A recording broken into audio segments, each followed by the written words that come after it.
Regenerative gardening, what's y'all's definition of that? How do you really incorporate that into what you're doing in the city? More plants in the ground. And one of our main pillars is environmental stewardship. We wanted to bring an event to our community that got people excited about regenerative ag. So if you can implement anything that you learned at this event, amazing. We do have some local experts that come to these events, depending on where you are at. If you are beginning level or if you're more intermediate, we're hoping to provide something educational for everyone.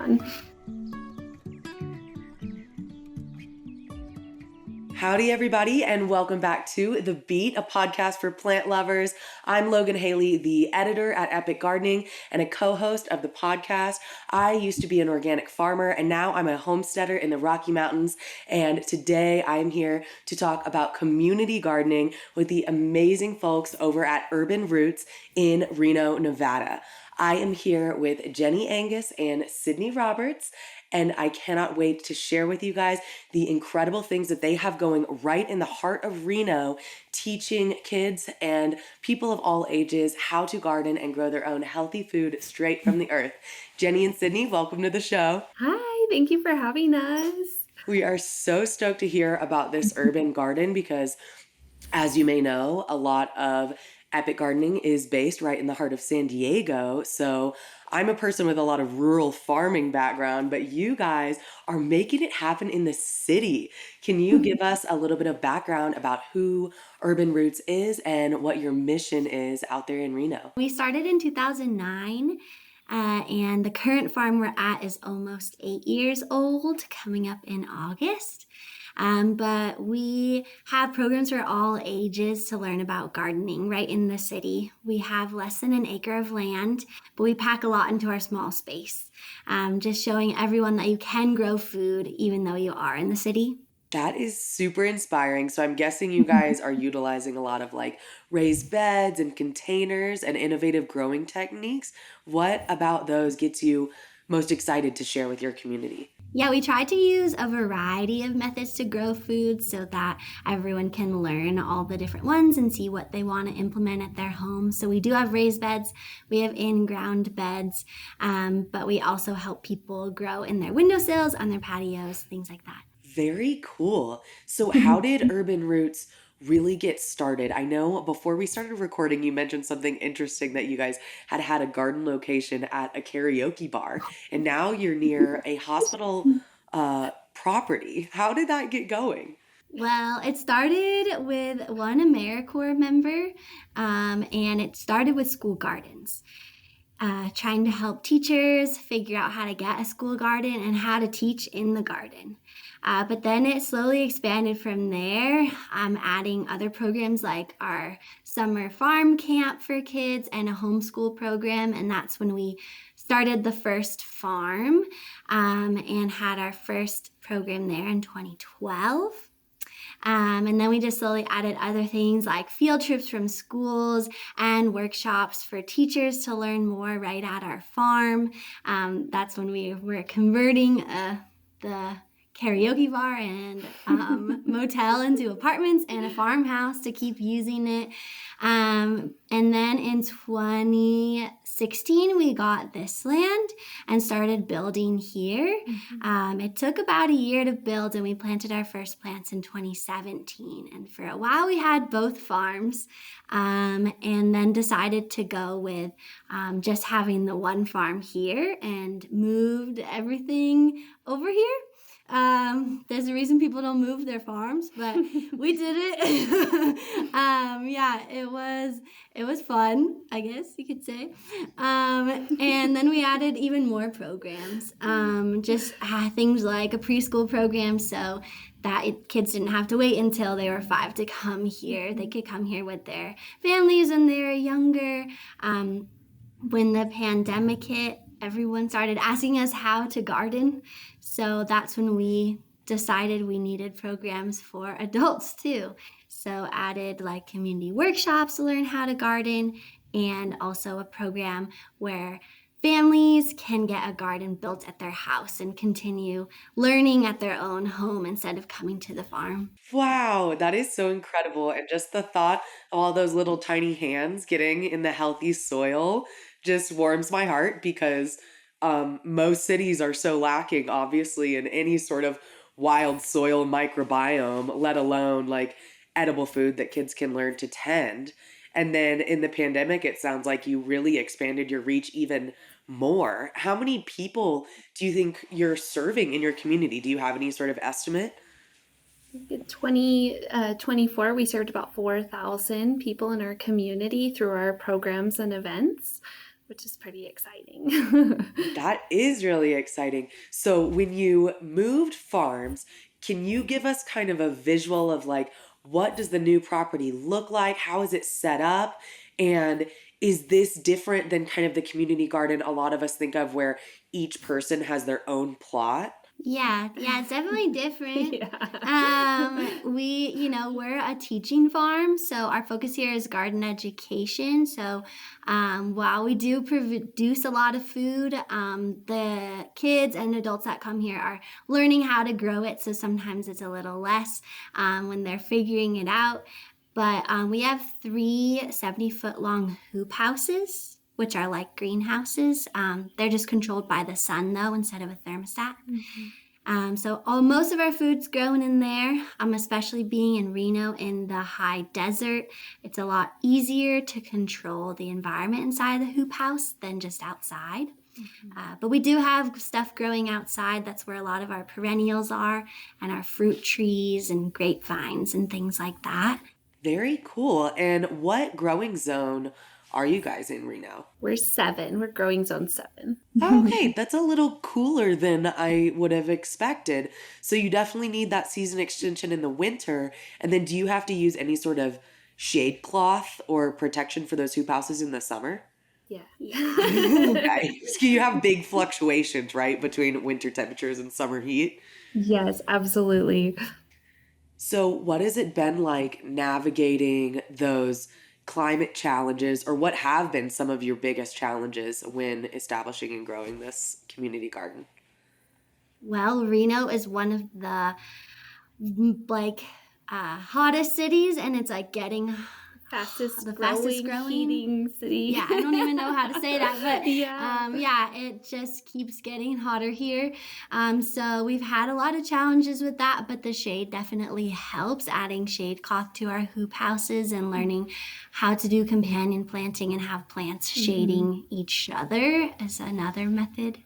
Yeah, and leaning into some of our amazing like community partners. So last year, we started working with Nevada Division of Forestry, and we're trying to educate our community on how to build your guild, how to create food forests in the high desert. So you are making these awesome little mini ecosystems, and that is a highlight in our Soil Palooza event later this year as well. But being able to lean into the environment that we have and using those fruit trees and those perennials that can work together to make you a stronger farmer and gardener. Okay, I love that. And everybody stay tuned because we're going to talk about this really epic Soil Palooza event a little later in the podcast. But first, I've got to have the nerdy details. We love food forests here at Epic, and I haven't heard of many food forests being implemented in high desert. Usually it's a very tropical thing. So, what kind of species are you looking at? How are these guilds being created? And like, how are you presenting these companion planting principles to kids? Because I bet they're extra fascinated by like who gets along with each other and who doesn't. Yeah, we got the grant that Jenny was talking about to learn about food forests because we really didn't have a lot of idea about how to do it or what it was because, yeah, as you said, no one's really doing that here. So this whole last year, we are all learning about it and the 7 layers of a food forest. That was a big thing to learn about and how to construct each layer. And our farm manager made a whole map of the farm to see where our current layers were and which ones we were missing and what plants we needed to get. We just got a whole lot. I think they're arriving in a few weeks of a lot of things that we were missing from our food forest.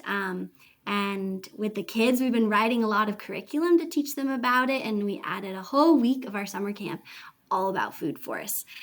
So that has been really fun. It's been great trying to for our team to grow and learn more about food forests, but then to get it out into the community. So Sydney mentioned our farm manager and all the work she's been doing behind the scenes to ensure that our teaching farm can really be a demonstration site. We always say we're educators first, farmers and chefs. You'll see we're in our teaching kitchen, which we can chat about in a little bit later. But we're always trying to empower others to learn how to do these tips and tricks. And so being able to integrate this in all of our curriculum has been really exciting. And then giving them a space where they can come to our site and learn right then and there. We have signage around and they can see what a food forest might look like instead of having to go online and Google everything on by themselves. Wow, that is super cool. And yes, I definitely want to learn about you're really seed to fork. So you're teaching in the kitchen as well. But first, I'm so excited about this food forest concept because again, I haven't heard about it in your climate. I'm guessing is most of your food forest system perennial outside and then you're keeping those annuals in the hoop houses? Yeah, that's right. Most of the perennials are outside. We currently have a lot of blackberries and grapes and fruit trees, but we're adding a lot of raspberries and like other kinds of berries, like currants and all those things outside. We Ground got covers. a lot more strawberries. I think we have like 100 or so strawberry plants coming, so that we can add those too. But yeah, and herbs and things are all mostly outside with the annuals inside. And then of course there's just flowers everywhere. So cool. And what are the main like taller tree species in the food forest? In ours, we have a lot of cherry trees that I think are the most established trees on the property. So those are definitely the tallest ones right now. Because the other and our peach tree is probably one of the biggest. That one was planted like right when we broke ground in the plants here, so that one's probably the oldest. But everything's still pretty young, and not too tall yet. That's amazing. And do you teach pruning classes as well? Or how did you guys learn to navigate that when you started incorporating more trees? One of our pandemic born workshop series is called Dead Plant Society. And so it's to teach our community how to grow things in the high desert. And so one of the workshops we do is actually pruning workshops. So we try to lean into local experts to come and talk about these different fields. So we do have like a regenerative ag expert come to our Soil Palooza event to help teach us teach the community how to garden in the high desert and use these practices to build healthy food forests. But definitely we do the pruning workshops as well. And then once you're learning how to grow it, let's teach you how to preserve it. I think that's crucial as well. Super cool. Moving into that demonstration kitchen behind you, what happens there and who is teaching those classes? Who's attending them? Is everyone getting to taste all the goodies from the garden as well? Of course. Yeah, we do a lot of cooking in this kitchen. Before we had this kitchen, we were still cooking, but we didn't have any appliances. So it's been really fun to actually have a stove and a fridge, and an oven. But in our camp program, we cook every single day with our kiddos. They're making a snack from the garden, making things like kale pesto or honey roasted carrots using our bees' honey, or salads, lots of smoothies when it is hot out, and like salsas, things like that. Yum. And you mentioned you have bees on the property as well. Yes. Cool. Have you had the bees from the beginning? Like what is your setup there? Unfortunately, no. These are pretty hard to keep alive, especially with our current climate. And just they have a lot of problems with the colony collapse disorder and mites. So we've had a lot of hives die, but it's pretty common to have about 25 to 50% of hives die every winter. And like that's just the current reality. So we currently have 2 hives, but every spring they swarm. So then you can capture a new hive. So we're hoping we'll double them. Yeah, this with year. some of our community partners, we work with a transitional housing partner and they have a garden and they have bees. And so when our bees swarmed last year, we took bees to them. And then when their bees swarm this year, we'll bring more bees back over here. So it's really Sweet. community oriented. Yeah, community bee exchange. And for anyone who's not familiar, a swarm is just when a bee colony gets so large that they basically want to divide themselves, and like half of them approximately, right, will fly off and try and create a new queen and try to establish a new hive. And so if you can catch that swarm, you basically get a free colony, hopefully to make up for any that you lost. Is that correct? Yeah. We had Bee Week this spring for our spring break camp, and that was so much fun with the kids. They Okay. loved learning about the swarms. Yes. So I'm just getting started with beekeeping here in the Rocky Mountains with a lot of children, and seeing the little ones in their bee suits is the Oh, cutest thing ever. They're like It's little amazing. astronauts. So do you guys get bee suits for like every kid in the camp? And how many kids are we talking in these educational activities? That would be quite a lot. Yeah. We have about 90 in our camp, so I don't know if we could get 90 bee suits, but that would be cool. Yeah, that would be pretty expensive. So you bring smaller groups to each activity at a time, I'm guessing. Yeah. We also have like a beekeeping workshop coming up, which we've never really hosted. So we're pretty excited to help teach our community and not just the kids about beekeeping. So it sounds like you're producing so much on this lush, beautiful 1 acre plot. Where does all this food go? Do people have to pay for it? Is it given away? How does that part of your system work? So first and foremost, it goes back to our program participants. We want them to be able to go in the garden and harvest it and try it right away. That's really exciting, and it's important for our mission. And then after that, we're donating it to the local food pantry that's down the street. And our educators actually go to the food pantry twice a week to help with stocking and distribution. And then once a month, our educators are actually doing food demonstrations at the pantry to empower individuals utilizing that pantry and eating something that's simple and delicious and healthy for their bodies. Super cool. So it's not just staying right there with people who come to the community garden, but people at the food pantry get fresh food. I love that. And Mhm. I'm really curious because of my background in organic vegetable farming. We always had to create these extensive systems in our pack sheds for getting food out of the field and washed and packed and, distributed it to our wholesale accounts or whatever. So how do you do that in the community garden setting, and who is in charge of, actually washing and distributing the produce? Well, our farm manager is definitely the main one, but we all help out. We're a pretty small staff. We only have 11 of us. When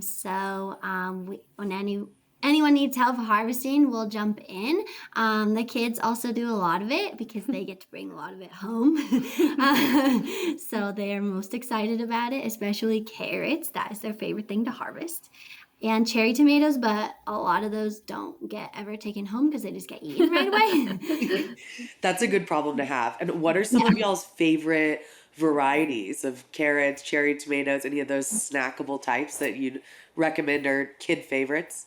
I think that like the cherry tomato, you can pick and eat it, but we also try to plant different varieties. So like the rainbow tomatoes and the rainbow carrots and things that look different than you would just find in an average grocery store. I think that excites the kids quite a bit too.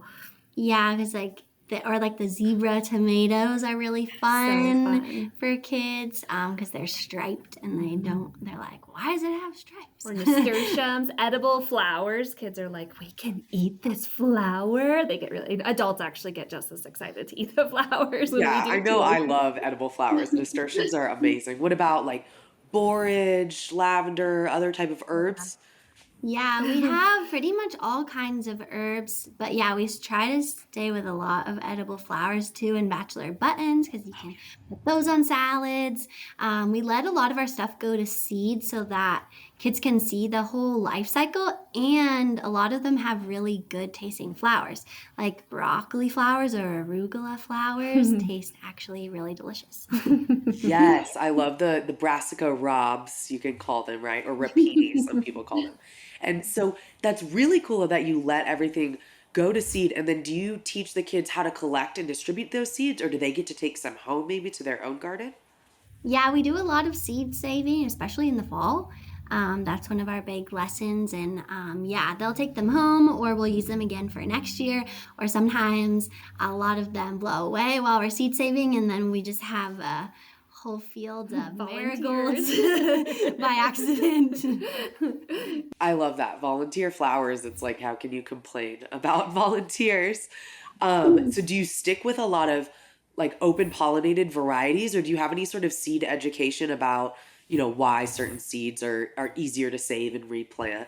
I guess we try to show people how to save a big variety of seeds, because you could do, dry seed saving with lots of the different flowers, but then also like wet seed saving with just a whole tomato or a cucumber. So I don't know if we like stick to certain kinds just because they're easier to save the seeds from.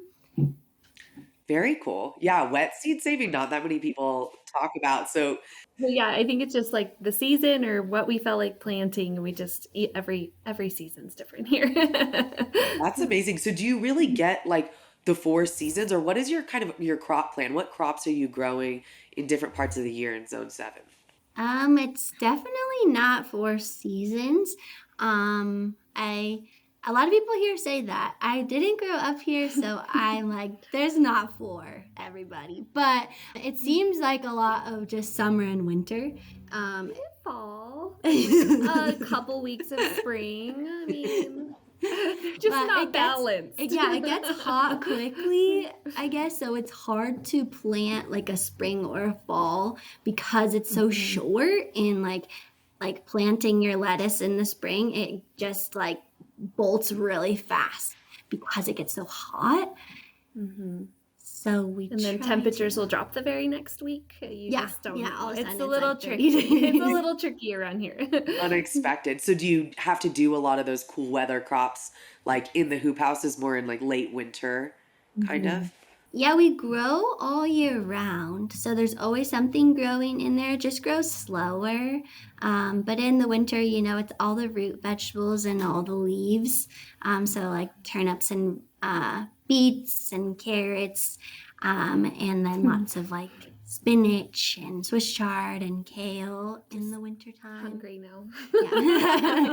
That all sounds amazing. You mentioned turnips, and I just have to ask you guys because I used to run a summer camp on an organic farm up in New Hampshire, and the kids that came to my fields went crazy when they discovered Hakurei turnips, also called Japanese turnips. They're these little white, round turnips that are super sweet and crisp and smooth, and they were just like eating them straight out of the soil. Have you guys tried those types before? No, but now we'll have to. Yeah, I'm like, that sounds great. Yeah, the Japanese, I guess they're also called Tokyo turnips or Japanese market turnips, but they literally blow everyone's mind of what they think a turnip is because it's like candy. Like I would have kids fighting over these turnips they're pulling out of the ground, and that never And happens, anytime it's like a root vegetable, they're like, what is it going to be? So that's half of the excitement, like when Yeah. they pull it out of the ground and then they can just like eat it. Like, oh, it's beautiful. Yeah, we got to get some of those seeds. Yeah. And I love just imagining, I'm such a nerd about the soil microbiome, but I just love knowing that they're like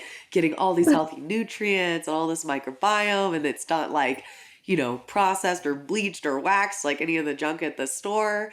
And so that's really exciting. But yes, you will love Tokyo turnips. They are a fan favorite.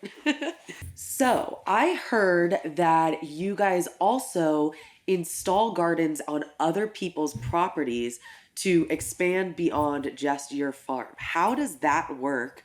And what does that look like in your community? This is another one of our programs that was pandemic born, with the community begging us to please expand our reach beyond children that we've always been known to provide that garden education to. So we build gardens for fellow nonprofits, for individuals at their homes, and of course we still build our school gardens, but instead of just building the garden and hoping for the best, our educators are actually taking all of our garden recipients on a journey throughout the year on how to grow in the high desert. Very cool. So does that involve like sending out a team to like build raised beds and install soil and everything? Yeah. Yeah, and we like to get everyone that we're building it for involved in the building because then they take more ownership of it when they're actually building their garden with us. So we set days to go there to design it with them, build it, fill it with soil, plant with them for every season, and help them throughout the whole year. Just so they can understand, how to winterize it, or what is this random pest on my tomatoes, or what do I plant now? How do I mulch? Just all those questions. Super special. And I can't help but wonder, how is that funded? Is that a free service that you're installing these gardens? Both. So, just for every program that we offer as an organization, our goal is to provide a minimum of 30% scholarships across the board. So, we earmark those slots, even though like summer camp fills to capacity and we have more friends on our wait list than we can actually enroll. So, we don't compromise the integrity of our programming. Same thing with our Gardening for All program. Some of our gardens are fee for service, some of our gardens our development team is aggressively fundraising for. So, it's a little bit of both. We definitely have more. We open up applications in the fall and then we choose our recipients, and then that following spring we actually build our gardens, and we can never fill all of the gardens that are applied for. Unfortunately, we're not at that capacity, and it is restrictions on resources, right, and team effort. So having that balance is necessary to help make the program more sustainable, but it's very exciting being able to build gardens for families on scholarship, because we're deepening that impact that we can make with these families for sure. Well, that's a good problem to have, a huge wait list, because everyone's so excited about what you have to offer. If I'm understanding this correctly, like I could be a business owner or a school or a family household in Reno, and I could contact you guys to get a garden installation and maybe apply for a scholarship if I needed it, or if I was trying to do something for like my office or something like that, I would pay a professional fee. Yes. Very interesting. I've never heard of that as part of a community gardening program. You guys are doing so much unique stuff. It's that, what is that line? Teach a man to fish, give a man a fish, or teach him to fish. Really, we want to teach individuals how to grow their own food and help them along the journey. So it's a fun educational opportunity to collaborate in a deeper capacity for sure. And it also just brings, the whole problem of food insecurity just by putting a food source in someone's backyard. It's a much better solution than a lot of the band-aids that currently exist in trying to solve that problem. Absolutely. Let's dig a little more into that. What is food insecurity like in Reno, and how does Urban Roots kind of incorporate that into the mission? Of course, you've already talked about donating to the food pantry and building these gardens, but what else are y'all's perspectives on solving food insecurity issues? Well, I think our mission is just rooted in it, and also rooted in food justice, and just the fact that food is a human right, and making sure that everyone has access to it and equitable access to food. And I think we do that in a lot of ways. I mean, our Gardening for All program is a big one by putting gardens where people need them so they can grow their own food, but also giving away all of our food. We harvest about 900 pounds a year from our farm, and we don't sell any of it. Mm-hmm. Yeah. And making sure that everything is accessible, right? This year, our Soapalooza event, sorry to keep going back to this, but it is free for the first time ever. And this is the 4th annual Soapalooza. So teaching you how to use these regenerative gardening and farming practices to have a really awesome garden in your space. But this year we have a special emphasis on, okay, so let's teach you how to grow a ton of amazing, delicious, nutrient-dense food. But also let's have a conversation about our neighbors that are hungry, and how do we grow a bunch of this food and get it back into our community's hands. And I think that that's a really important factor. So we're making it more accessible by making the event free for everyone to join, and then we're having a real conversation about things people can be doing to level up and feed your neighbor. It's really important. Super cool. Yeah, thanks for reiterating that. I know we'd gone over it a little bit before, but now it's like I definitely have a deeper understanding of how much you're contributing. And what does regenerative gardening, what's y'all's definition of that? How do you really incorporate that into what you're doing in the city? Yeah, more plants in the ground and definitely trying to deal. So I was inspired by Kiss the Ground, the documentary, and one of our main pillars is environmental stewardship. We wanted to bring an event to our community that got people excited about regenerative ag. And so it does sound like a really scary term when you hear it for the first time. And really, the purpose of this event was for individuals to come and learn something. If you could go home and implement one teeny tiny thing, whether it was not raking up your leaves or whether it was to become a stronger composter or learning the basics of a food forest, we actually have one of our lovely event attendees showed us her garden map of the new food forest that she will be planting. So if you can implement anything that you learned at this event, amazing. So very simple tips and tricks. We do have some local experts that come to these events and speak, and depending on where you are at, if you are beginning level or if you're more intermediate, we're hoping to provide something educational for everyone. Awesome. So do you do the Soil Palooza every year? And what time of year is it? What's the timing and location look like if anyone happens to be in Nevada or if any of our listeners live there? We have a joke. When we plan it, it will rain. So typically, Soil Palooza was in September, but this year we're going to try it in June and see what happens with the weather. So fingers crossed, the weather is kind to us. So you mentioned that at the last event, a woman came with her map of the food forest she was installing. Do you have any other fun stories you'd like to share of how Urban Roots has impacted people's lives? Definitely. It's hard to pick them. Jenny and I have both been at Urban Roots for about a decade. So there's lots of stories, but I think the best ones are families that get to experience more than one of our programs. And they keep coming back because they want to get their whole family into gardening. Like it starts with just one kid, and then the other kid comes, and then their cousin, and their parents, and their aunts and uncles. And then all of a sudden, we're building a garden at their house, and then they're getting their school to come here on a field trip. And so I think that's the most incredible. We had one family that started in our camp program like that with one of their children, and then the other one wasn't old enough quite yet to come to camp, so they came to our preschool program, and they got really into that. And so then they applied for our Gardening for All program, and we were able to build a garden at their house, and theirs is a really wonderful community garden, and they keep sending us photos of all of their produce that they're growing and sending us videos, and based their whole kids' birthday party around when we were building the garden so all the kids could help. It was really wonderful. And they even pulled them out of school and started homeschooling so they could come to the farm more. I don't know if that's exactly the reason, but I like to think it is.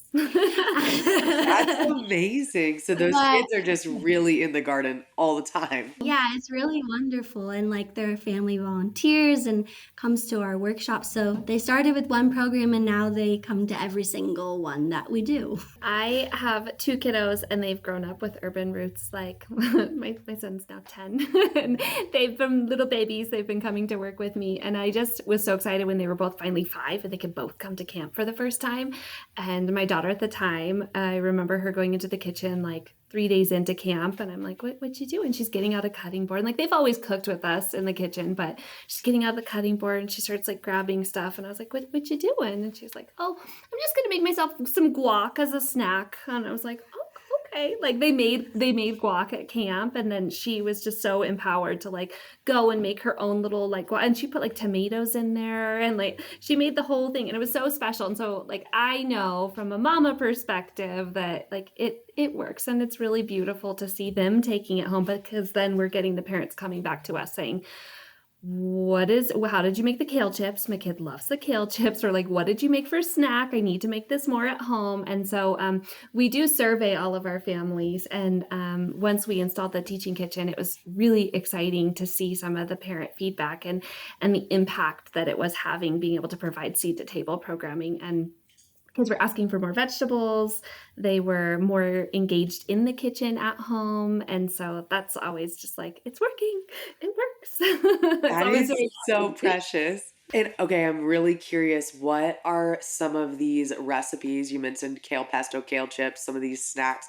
Do you want to give us a little overview of these kid-friendly recipes that everyone's going crazy to bring home to the family? I mean, we have a lot, but yeah, I can give you some highlights. Yeah. Because we like cook every day, I think some of the favorites probably are beans and greens quesadillas. That one we like to make a lot because you can make it in almost every season based on whatever greens are available to throw into it.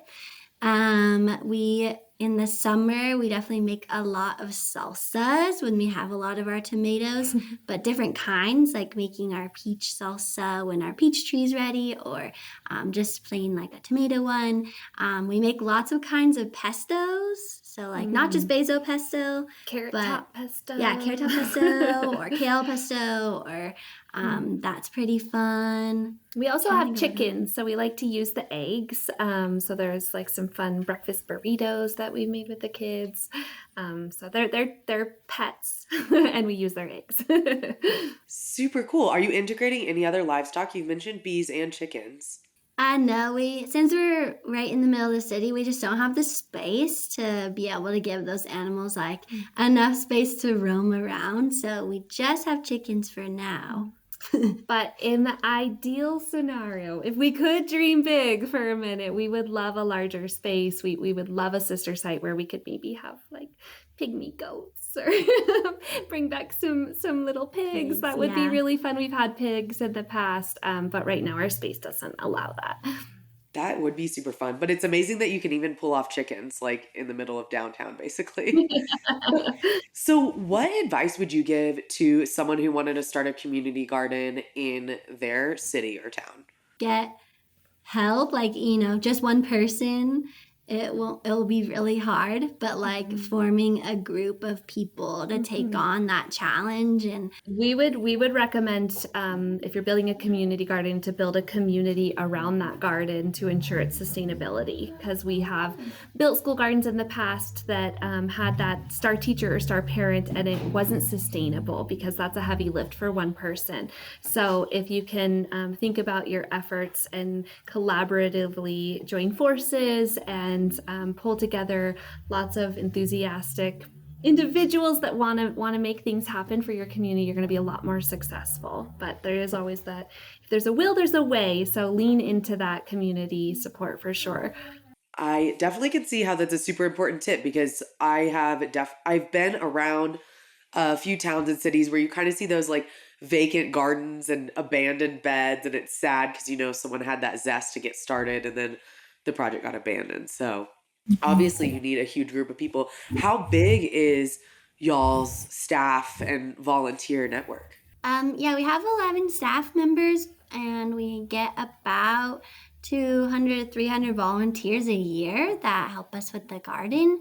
But then again, all the people that come to the farm to come to a program also help in one way or other to take care of the farm. Well, that's quite a lot of volunteers. And I have to ask this too, because again, I've worked on and managed quite a few different farms where we did occasionally welcome volunteers. And it was very difficult to manage people, especially beginners, especially kids that can potentially destroy a lot of things.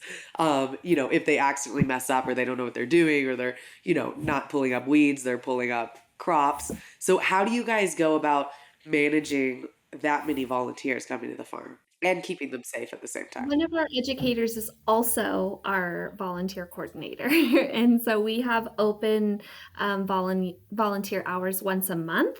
So we'll have certain projects that we want them to work on, and then she'll lead those groups. So that's helpful. It feels like it dials it in a little bit closer. And then some of our more experienced long-term volunteers, they can come throughout the week during programming because they know what to do, right? They have that experience and they know the difference between a seedling and a weed. And so we trust them.